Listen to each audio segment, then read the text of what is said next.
The story of the alphabet killer begins not with the first victim, but with the making of a monster. Kenneth Bianchi, born on May 22, 1951, in Rochester, New York, entered the world under circumstances that would shape the darkness to come. Abandoned by his birth mother and adopted by Frances Cialono Bianchi and her husband Nicholas, Kenneth's early years were marked by behavioral problems that would prove to be harbingers of the horror he would later unleash. As a child, Kenneth displayed disturbing behaviors that concerned his adoptive mother. He was prone to fits of rage, showed signs of pathological lying, and exhibited a troubling fascination with violence. Frances Bianchi, a devout Catholic, tried desperately to guide her troubled son toward a better path, but the seeds of evil had already taken root in the young boy's psyche. The city of Rochester in the 1970s was a place of industrial decline and social unrest. The once prosperous manufacturing hub was struggling with economic downturn, rising crime rates, and a growing sense of urban decay. It was against this backdrop of social upheaval that Kenneth Bianchi would begin his reign of terror, targeting the most innocent and vulnerable members of society, children. November 16, 1971, started like any other autumn day in Rochester. The leaves had turned their brilliant shades of gold and crimson, carpeting the streets with nature's final display before winter's arrival. 10-year-old Carmen Colon, a bright-eyed Puerto Rican girl with long dark hair and an infectious smile, had no idea that this would be the last day of her young life. Carmen lived with her family on Conkey Avenue in Rochester's northeast side, a predominantly Hispanic neighborhood where children still played freely in the streets and parents knew their neighbors by name. She was a popular girl at her elementary school, known for her kindness to younger children and her love of drawing and music. On that fateful Tuesday afternoon, Carmen was walking home from school when she encountered her killer. Witnesses would later report seeing a young man in his early 20s approach the girl near the intersection of Conkey Avenue and Norton Street. He appeared to be asking for directions, a common ruse used by predators to lure unsuspecting victims into their web of deceit. What happened next would haunt the Rochester community for decades to come. Carmen was forced into a vehicle, witnesses described it as a dark sedan, possibly a Buick or Oldsmobile from the late 1960s. The abduction was swift and efficient, suggesting that the perpetrator had planned the attack carefully. For 2 days, the entire city held its collective breath as police launched a massive search operation. Carmen's parents, devastated and desperate, appeared on local television pleading for their daughter's safe return. The Hispanic community rallied together, organizing search parties and distributing flyers with Carmen's photograph throughout the city. The search came to a tragic end on November 18, when Carmen's body was discovered in a wooded area along Riga Chile Road in the town of Chile, about 20 miles southwest of Rochester. The location was significant, it was in Chile, creating an eerie connection between the victim's name and the location where she was found. The condition of Carmen's body revealed the true depravity of her killer. She had been sexually assaulted and strangled with her own belt. The medical examiner determined that she had likely been killed within hours of her abduction, ending any hope her family may have harbored for her survival. Detective Sergeant James Trimarchi of the Monroe County Sheriff's Department was assigned as the lead investigator on the case. A veteran officer with over 20 years of experience, Trimarchi had worked numerous homicide cases, but nothing had prepared him for the brutality he encountered in examining Carmen's murder. The crime scene yielded few clues. The killer had been careful to avoid leaving obvious evidence, though investigators did find tire tracks and some fibers that would later prove crucial to the investigation. What struck Trimarchi most was the calculated nature of the crime. This was not a spontaneous act of violence, but rather a carefully planned abduction and murder. As news of Carmen's death spread through Rochester, the community was gripped by fear and outrage. Parents began walking their children to and from school, and the carefree atmosphere that had once characterized the city's neighborhoods was replaced by suspicion and anxiety. Little did they know that this was only the beginning of a nightmare that would claim 2 more young lives before it was over. The investigation into Carmen Colon's murder was still in full swing when tragedy struck again. 11 months after Carmen's death, on April 2, 1973, another young girl would fall victim to what investigators were beginning to suspect was the same killer. Wanda Valkowicz was 11 years old, a year older than Carmen, but shared several disturbing similarities with the first victim. Like Carmen, Wanda had long dark hair and was walking alone when she encountered her killer. She lived on the north side of Rochester, not far from where Carmen had been abducted. Wanda was known in her neighborhood as a responsible and mature girl for her age. On that spring evening, she had been sent to the grocery store by her mother to pick up a few items for dinner. The trip should have taken no more than 20 minutes, but as the hours passed and Wanda failed to return home, her family knew something was terribly wrong. The abduction followed a similar pattern to Carmen's case. Witnesses reported seeing a young man approach Wanda near the corner of Conkey Avenue and Norton Street, the exact same location where Carmen had been taken 16 months earlier. The brazenness of returning to the same hunting ground suggested either incredible arrogance on the part of the killer or a psychological compulsion that drove him back to familiar territory. Once again, the description of the suspect matched that given by witnesses in Carmen's case, a white male in his early 20s, approximately 5 feet 8 inches to 6 tall, with dark hair and an average build. He was described as clean-cut and well-spoken, someone who wouldn't immediately arouse suspicion when approaching a child. The search for Wanda mobilized even more resources than the hunt for Carmen had. The Rochester Police Department, Monroe County Sheriff's Department, and New York State Police coordinated their efforts, conducting extensive searches of wooded areas, abandoned buildings, and any location that might serve as a hiding place for a kidnapper. Tragically, their efforts proved fruitless. On April 3, just 1 day after her disappearance, Wanda's body was found in a wooded area in Webster, a suburb east of Rochester.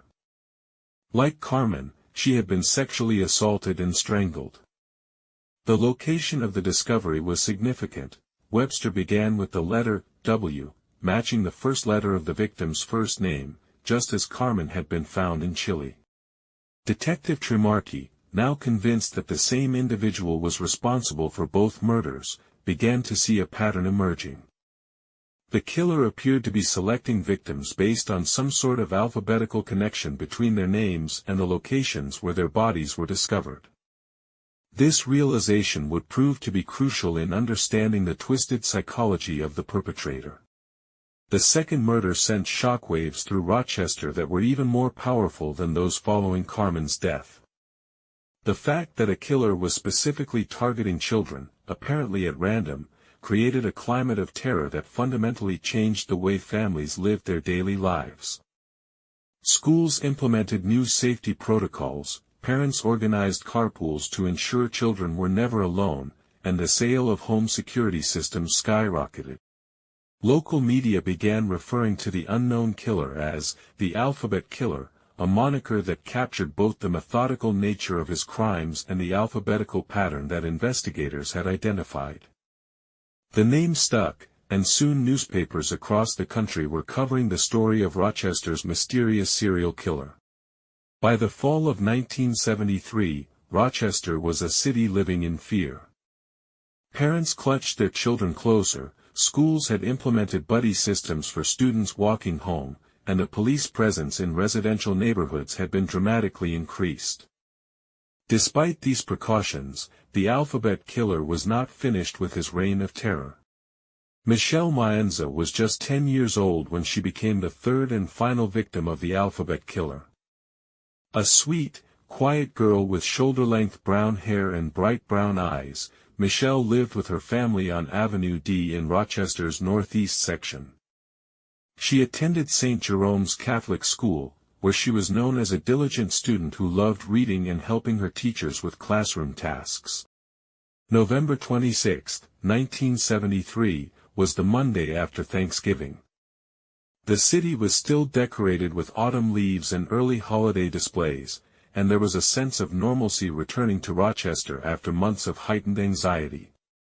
Perhaps it was this false sense of security that made what happened next even more shocking.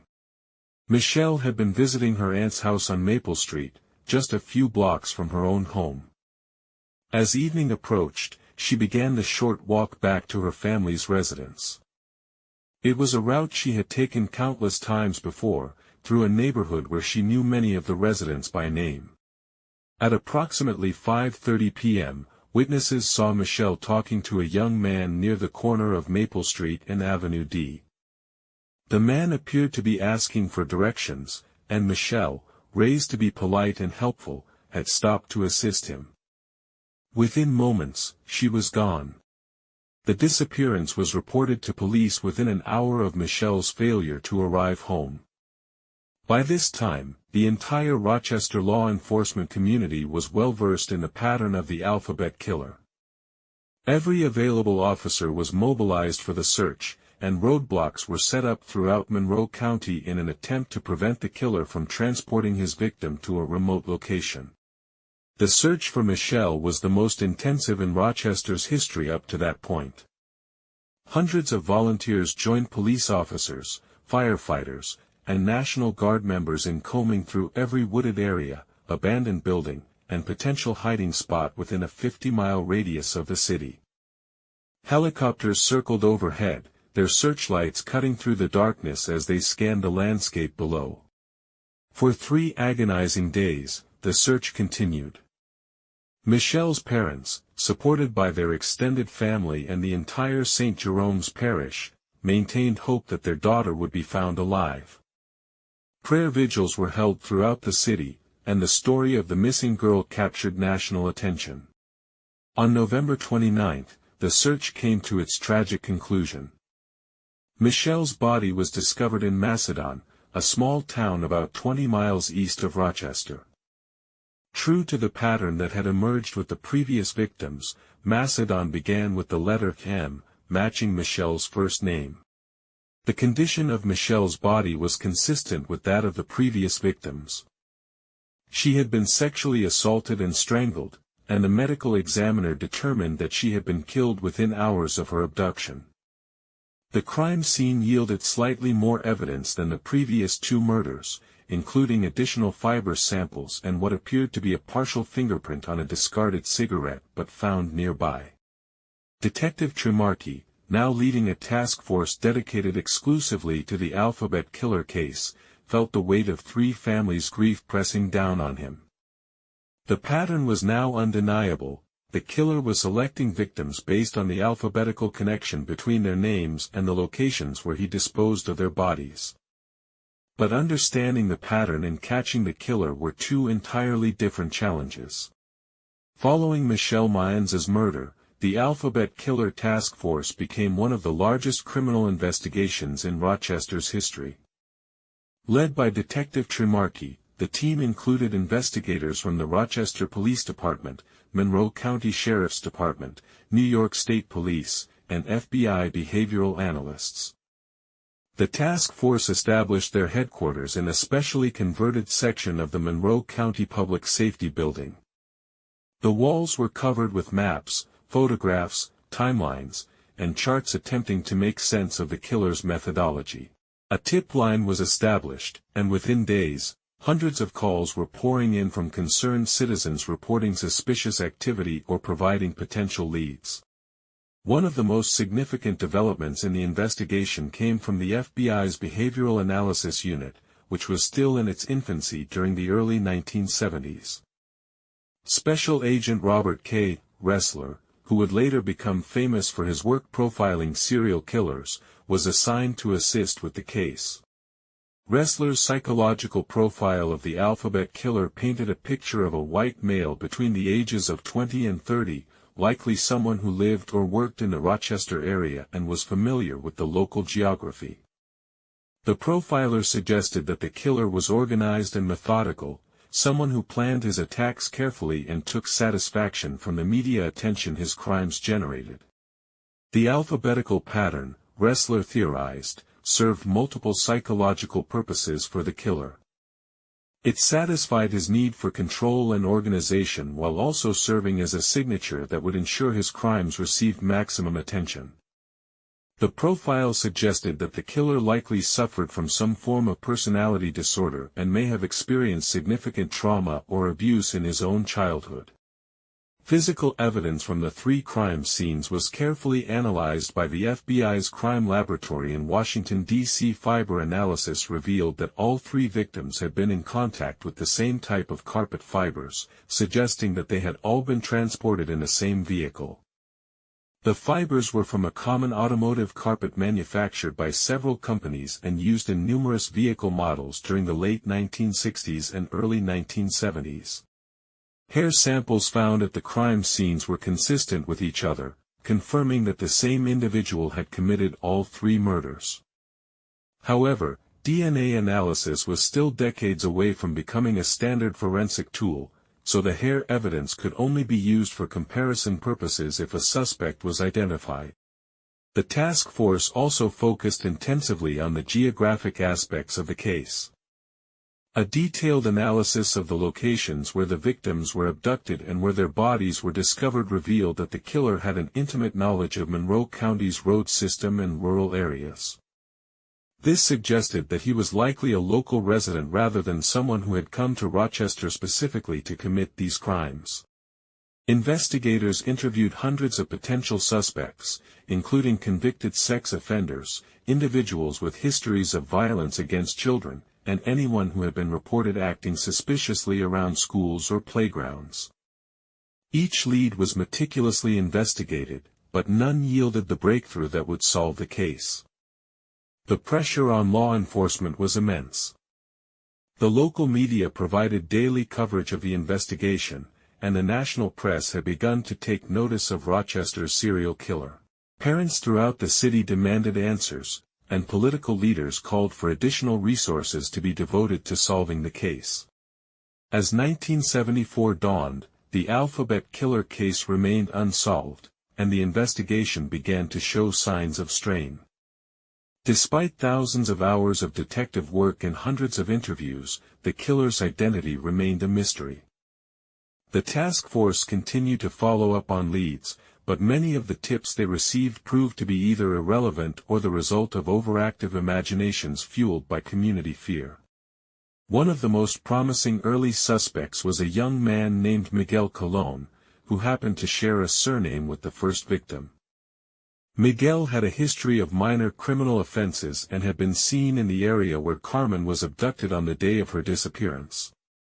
However, after extensive investigation, including multiple polygraph examinations and alibis that checked out for the times of the other murders, Miguel was cleared of suspicion. Another suspect who generated significant interest was a Rochester area man who had been convicted of child molestation in the past and who fit the general physical description provided by witnesses. This individual, whose name was withheld from the public during the investigation, became the focus of intensive surveillance by the task force.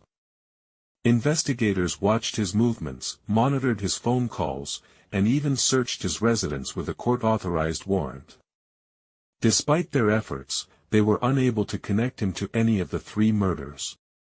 The investigation also explored the possibility that the alphabet killer might have been responsible for other unsolved crimes in the region. Detectives reviewed case files from across New York State and neighboring areas, looking for murders or disappearances that might fit the killer's pattern. While they found several cases that shared some similarities with the Rochester murders, none could be definitively linked to the same perpetrator. One particularly disturbing aspect of the investigation was the number of copycat crimes and false confessions that it generated. Several mentally disturbed individuals came forward claiming to be the alphabet killer, requiring investigators to spend valuable time and resources verifying their stories. In each case, these false confessors were unable to provide details about the crimes that hadn't been released to the public, quickly revealing their claims to be fabricated. The media attention surrounding the case also created its own set of challenges for investigators. Newspapers and television stations competed to break new developments in the story, sometimes reporting information that hadn't been confirmed by law enforcement. This led to confusion among the public and occasionally compromised ongoing investigative efforts. As months passed without an arrest, public confidence in law enforcement began to wane. Some community leaders called for outside assistance, suggesting that local police were not equipped to handle such a complex serial murder case. This criticism was particularly painful for Detective Trimarchi and his team, who were working around the clock to solve the crimes. The psychological toll on the investigators was evident. Many of the detectives working on the case had children of their own, and the brutality of the crimes affected them deeply. Some requested transfers to other assignments, unable to cope with the constant exposure to evidence of such senseless violence against innocent children. Despite these challenges, the task force continued their work with unwavering determination. They knew that somewhere in Rochester lived a man who had brutally murdered 3 young girls, and they were committed to bringing him to justice no matter how long it took. By the mid-1970s, the Alphabet Killer case had begun its transformation from an active investigation to a cold case file. While the task force continued to follow up on new leads and tips, the initial intensity of the investigation had necessarily diminished as other crimes demanded attention and resources. Detective Trimarchi, now nearing retirement, had become personally invested in solving the case. He kept detailed files on every aspect of the investigation, often working on his own time to review evidence and explore new theories. The families of the victims had come to trust him implicitly, and he felt a profound responsibility to provide them with the answers and justice they deserved. The case files grew thicker with each passing year as new potential suspects were identified and investigated. Advances in forensic science occasionally provided new avenues for analysis, but the evidence collected in the early 1970s had been preserved according to the standards of that era, which were less stringent than modern protocols. Throughout the late 1970s and 1980s, the case would occasionally resurface in the public consciousness.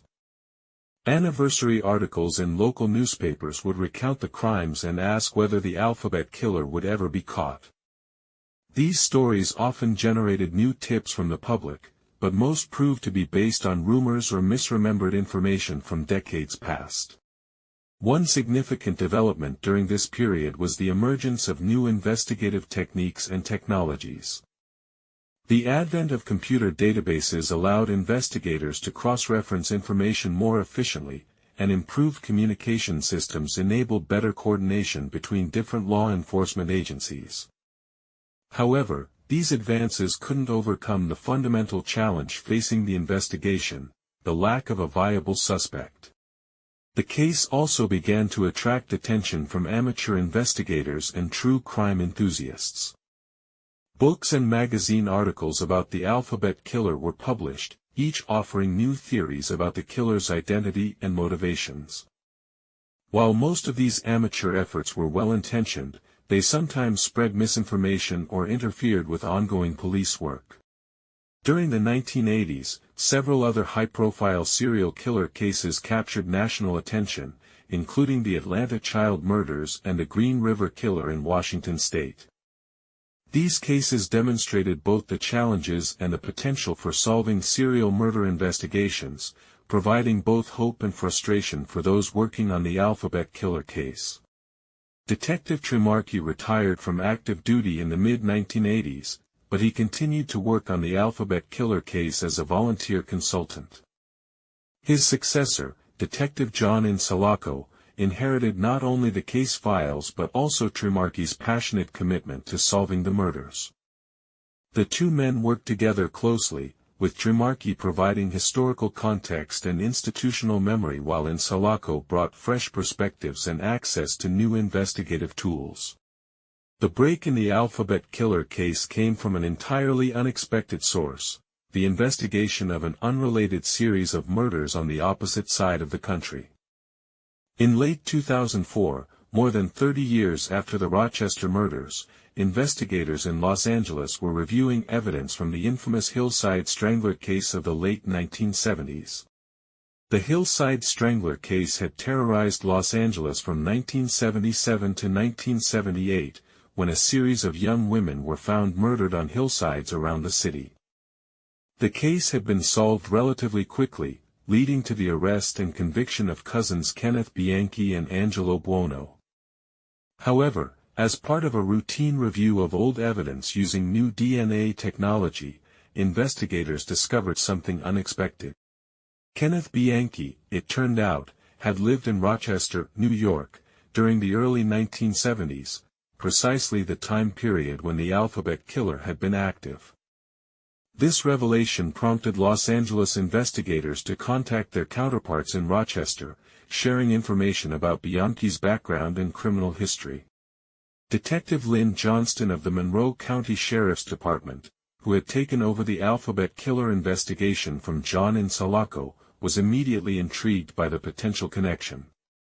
She began a comprehensive review of Kenneth Bianchi's time in Rochester, looking for any evidence that might link him to the unsolved murders. Bianchi had been born in Rochester on May 22, 1951, and had lived in the area until 1977, when he moved to Los Angeles to be near his cousin Angelo Buono. During his time in Rochester, he had held various jobs, including working as a security guard and ice cream vendor, positions that would have given him access to neighborhoods where children lived and played. The timeline was compelling. Bianchi had been 20 years old at the time of Carmen Colon's murder in 1971, 22 when Wanda Valkowicz was killed in 1973, and still 22 when Michelle Maenza was murdered later that same year.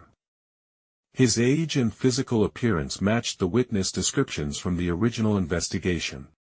Detective Johnston began working closely with FBI behavioral analyst Mary Ellen O'Toole to develop a more detailed profile of Bianchi during his Rochester years.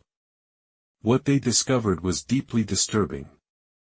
Bianchi had exhibited troubling behavior from an early age, including animal cruelty, pathological lying, and inappropriate sexual behavior. His adoptive mother had sought psychological help for him multiple times during his adolescence.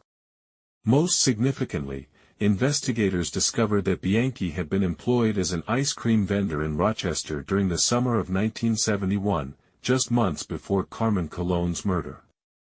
This job would have taken him throughout residential neighborhoods, allowing him to identify potential victims and become familiar with the local geography.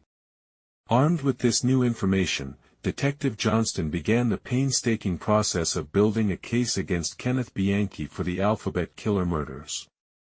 The investigation faced significant challenges, not least of which was the fact that Bianchi was already serving multiple life sentences in Washington state for the Hillside Strangler murders.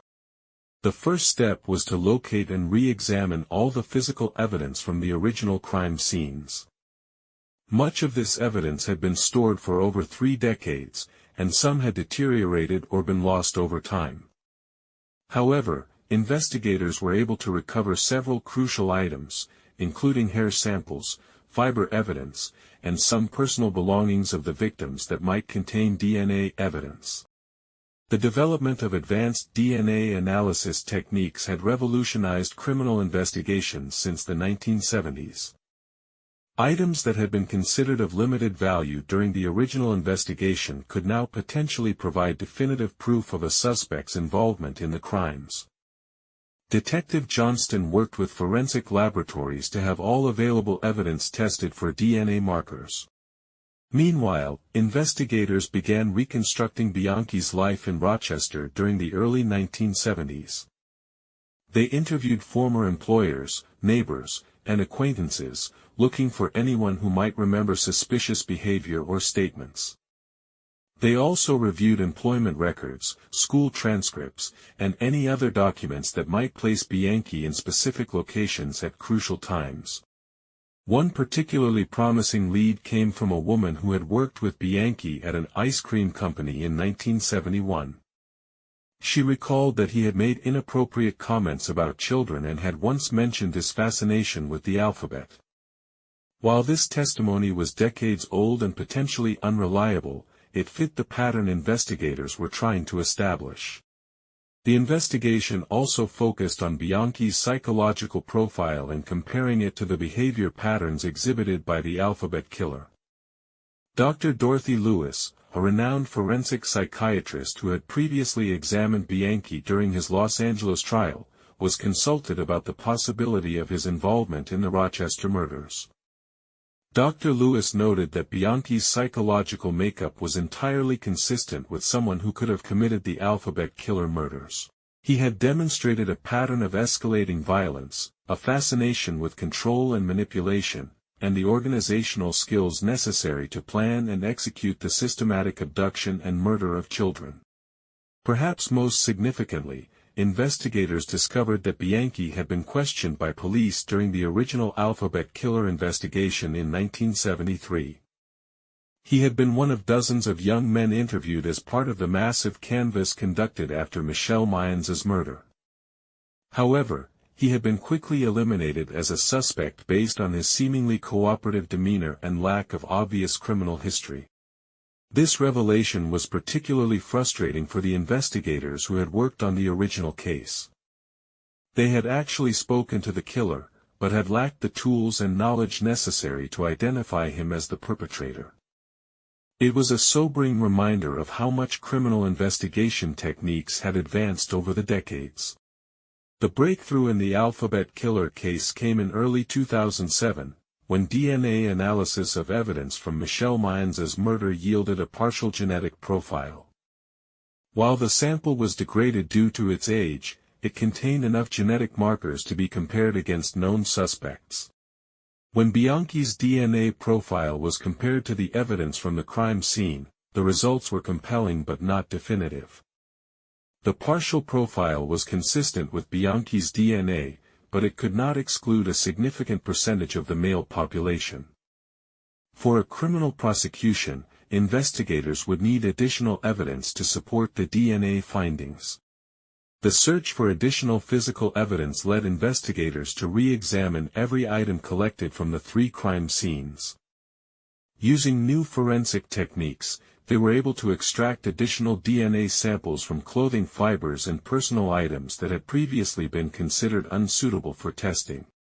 One particularly significant discovery came from a piece of fabric found near Carmen Colon's body in 1971.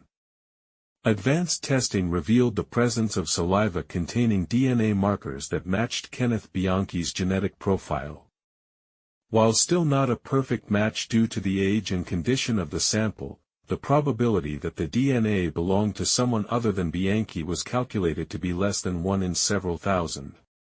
The forensic evidence was further strengthened by fiber analysis using techniques that had not been available during the original investigation. Fibers found on all 3 victims were consistent with carpet materials from vehicles manufactured between 1968 and 1972. Records showed that Bianchi had owned a 1971 Oldsmobile during the period when the murders were committed, and this vehicle was equipped with the same type of carpeting as the fibers found on the victims. Investigators also discovered that Bianchi had undergone psychological treatment during his time in Rochester, and his medical records contained information that had not been available during the original investigation. These records documented his fascination with alphabetical patterns and his history of inappropriate sexual behavior toward children. The circumstantial evidence against Bianchi continued to mount. Phone records from the early 1970s, preserved in telephone company archives, showed that Bianchi had made calls from locations near where each of the 3 victims had been abducted. While these records didn't prove his guilt, they placed him in the relevant areas at significant times. Perhaps most damaging was the discovery of a journal that Bianchi had kept during his time in Rochester. Found among his personal effects after his arrest for the Hillside Strangler murders, the journal contained entries that investigators believed were coded references to the alphabet killer murders. One entry, dated just days after Michelle Maenza's disappearance, read, "The game is complete. 3 moves, 3 victories. Time to find a new playing field. By 2007, investigators were confident that Kenneth Bianchi was responsible for the Alphabet Killer murders, but building a prosecutable case presented significant challenges. The primary obstacle was the passage of time. More than 35 years had elapsed since the crimes were committed, and many potential witnesses had died or could no longer be located. Monroe County District Attorney Michael Green faced a difficult decision. The evidence against Bianchi was compelling but largely circumstantial. The DNA evidence, while supportive of the prosecution theory, was not definitive enough to guarantee a conviction. The fiber evidence and other forensic findings were consistent with Bianchi's involvement but could not exclude other possibilities. The prosecution team, led by Assistant District Attorney David Harding, spent months reviewing the evidence and consulting with forensic experts. They commissioned additional DNA testing using the most advanced techniques available, hoping to strengthen the genetic evidence against Bianchi.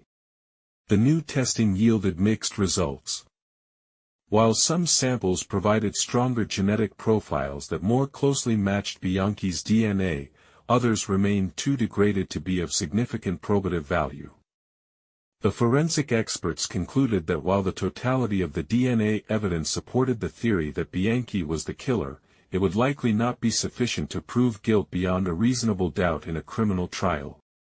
The prosecution also faced the challenge of Bianchi's current circumstances. He was already serving multiple life sentences without the possibility of parole for the Hillside Strangler murders. Even if he were convicted of the Alphabet Killer murders, it would not result in any additional punishment. This reality made some question whether the significant expense and effort required for a prosecution would be justified.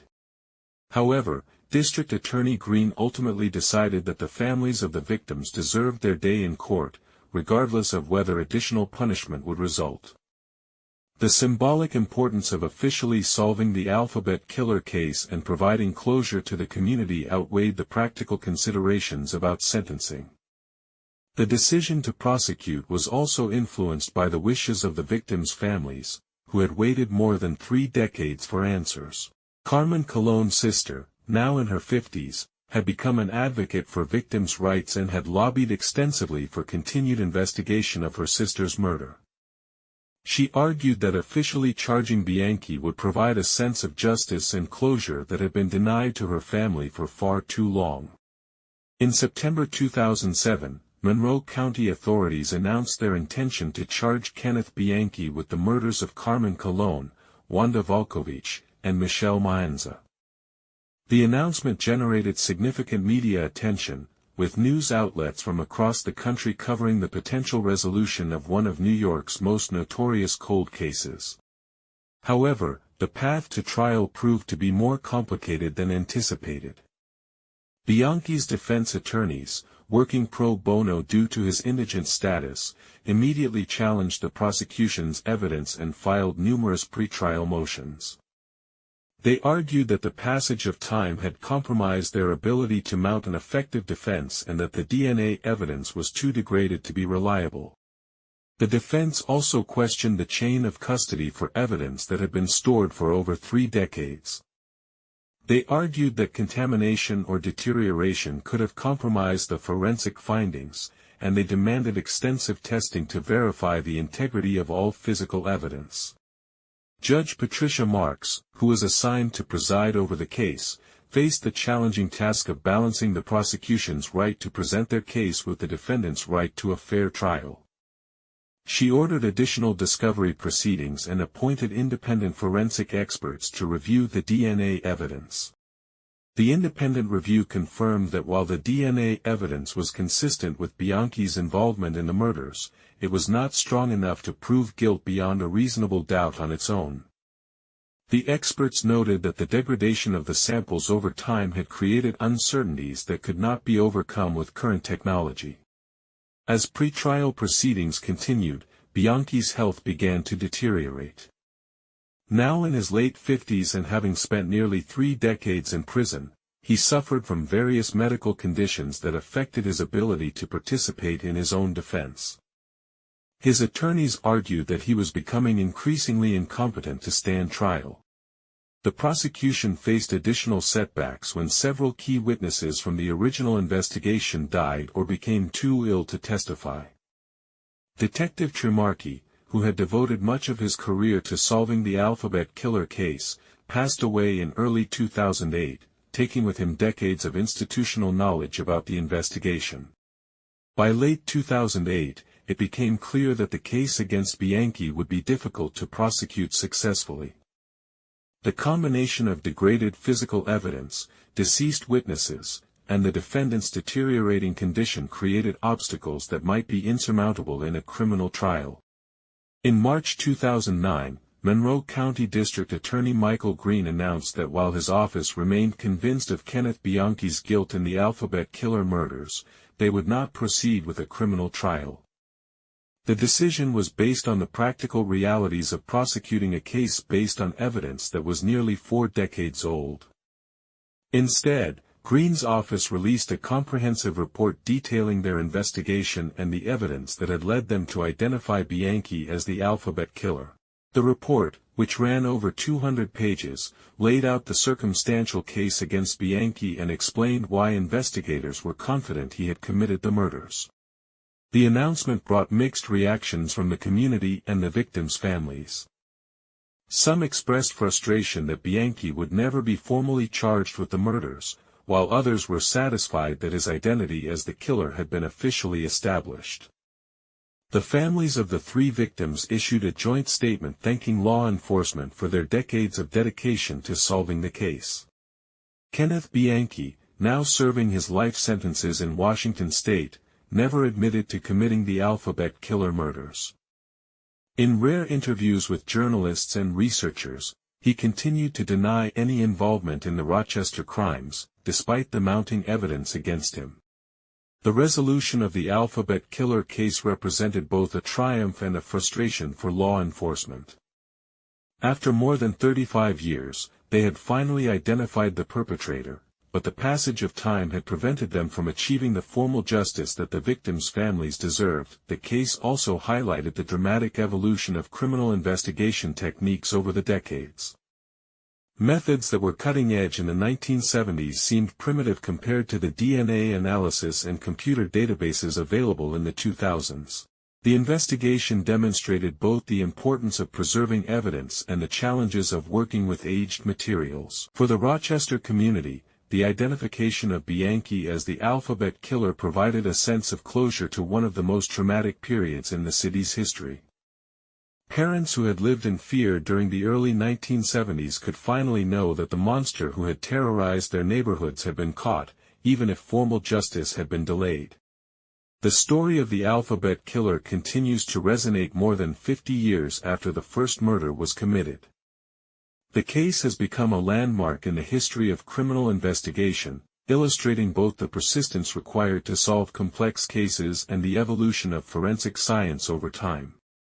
The 3 young victims, Carmen Colon, Wanda Valkowicz, and Michelle Maenza, are remembered not just as statistics in a criminal case, but as individuals whose lives were cut tragically short. Their families have worked to ensure that their memories live on through scholarships, memorial funds, and advocacy for victims' rights. Each November, on the anniversaries of their deaths, memorial services are held in Rochester to honor their lives and remember the impact they had on their community. Detective Sergeant James Trimarchi, who dedicated much of his career to solving the Alphabet Killer case, became a legend within law enforcement circles. His meticulous investigation methods and unwavering commitment to the victims' families set a standard for cold case investigations that continues to influence detectives today. The James Trimarchi Cold Case Unit, established by the Monroe County Sheriff's Department, continues to work on unsolved crimes using the investigative principles he developed.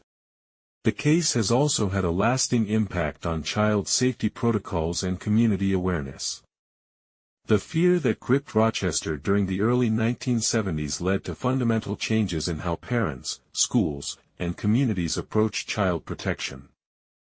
Many of the safety measures implemented during that period, such as escort policies for students walking home from school and community watch programs, became standard practices that continue today.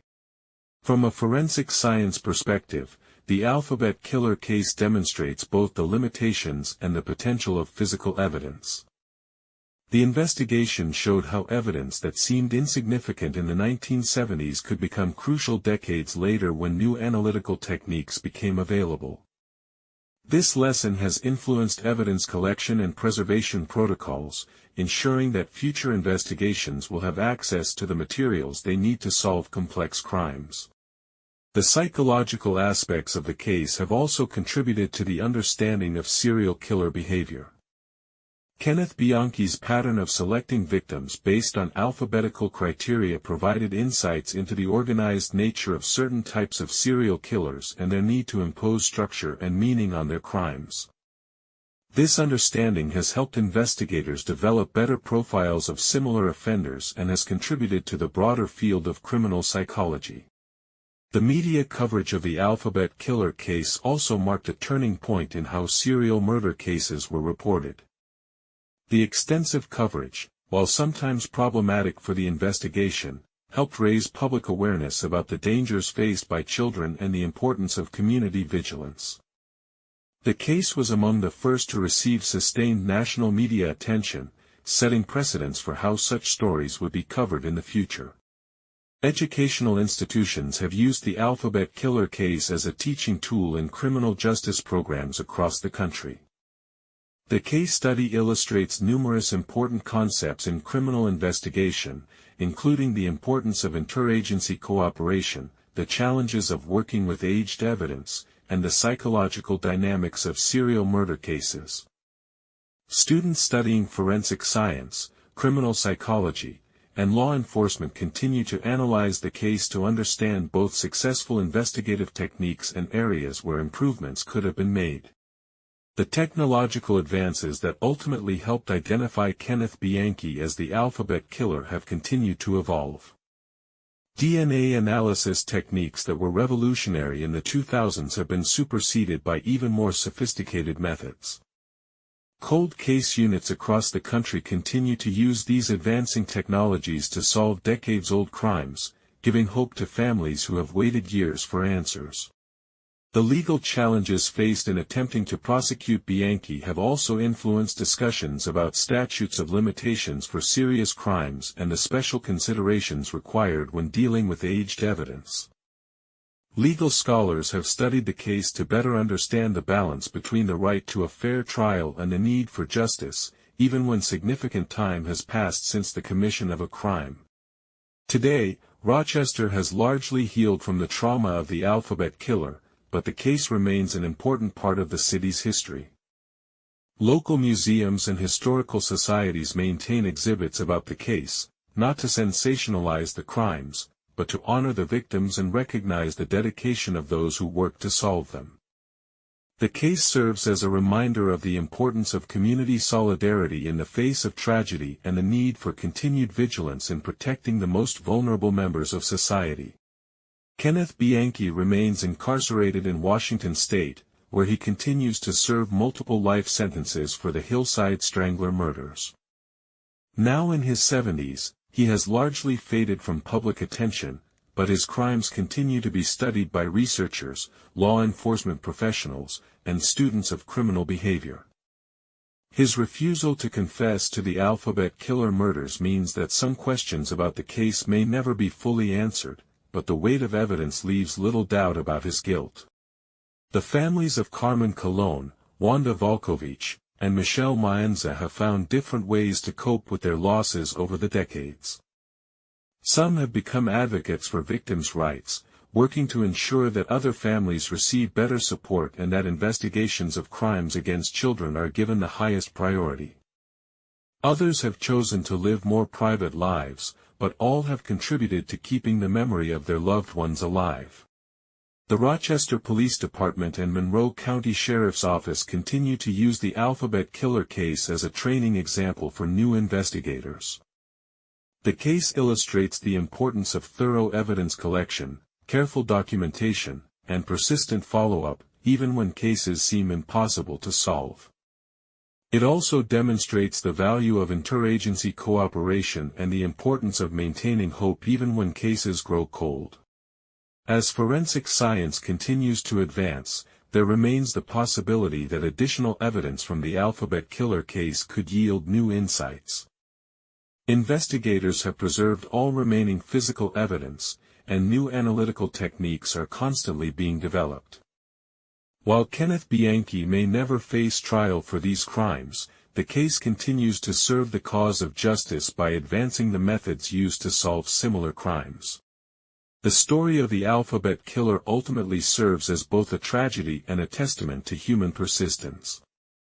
The brutal murders of 3 innocent children represent the worst aspects of human nature, but the decades-long effort to identify their killer demonstrates the best qualities of those dedicated to justice. The case reminds us that no crime is too old to be solved and no victim too forgotten to deserve justice. In the end, the alphabet killer case stands as more than just a criminal investigation. It is a story about community, persistence, justice, and the enduring power of those who refuse to let evil go unpunished. The 3 young victims may be gone, but their legacy lives on in the improved methods of criminal investigation, the enhanced protection of children, and the unwavering commitment of those who continue to fight for justice in their memory. The alphabetical pattern that gave this case its name was meant to demonstrate the killer's control and intelligence, but ultimately it became the key to his identification. In a twist of irony that would have satisfied any sense of poetic justice, the very signature that Kenneth Bianchi thought made him untouchable became the thread that investigators follow to solve one of New York's most notorious serial murder cases. Today, as new generations of law enforcement officers take on the responsibility of protecting their communities, they carry with them the lessons learned from the alphabet killer investigation. The case serves as both inspiration and instruction, showing that persistence, scientific advancement, and unwavering commitment to justice can eventually overcome even the most challenging obstacles. The streets of Rochester are safe now from the alphabet killer, but the memory of Carmen, Wanda, and Michelle continues to inspire those who work to protect children and solve crimes. Their story is a reminder that behind every case file and evidence bag are real people whose lives mattered, whose deaths demand justice, and whose memories deserve to be honored through the pursuit of truth. In the annals of American criminal history, the alphabet killer case occupies a unique position, a perfect storm of methodical evil, investigative persistence, and technological advancement that ultimately led to resolution decades after the crimes were committed. It stands as proof that justice, while sometimes delayed, need never be denied, and that the victims of even the most heinous crimes are never forgotten by those who dedicate their lives to finding the truth.